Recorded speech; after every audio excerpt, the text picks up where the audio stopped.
I'm Brian Booth, Chief Energy Resource Officer for the Eugene Water and Electric Board. As you may have read in the news, there is a study out from the consulting firm E3 that has reviewed the amount of generation in the Northwest versus the amount of consumption that we expect.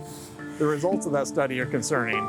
They've found that there is a small but growing possibility of experiencing a shortage, which could look like rolling blackouts for the first time here in the Pacific Northwest. That would involve both very cold temperatures when people would be using tremendous amounts of electricity, coinciding with poor hydro conditions.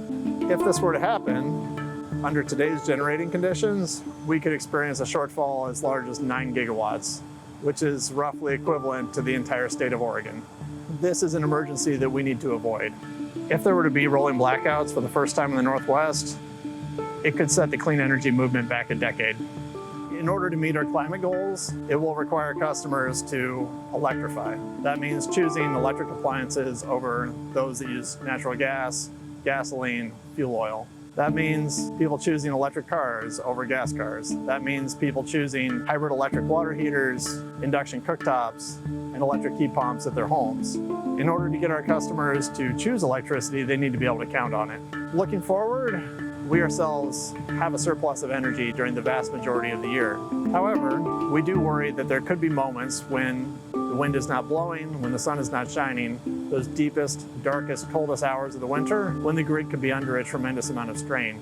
For us to succeed in this environment, we need our customers to partner with us.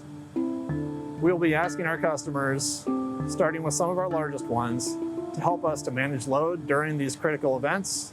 We'll be talking with customers like the University of Oregon who have on-site generation to contribute when we need it the most so that we can maintain reliable electricity.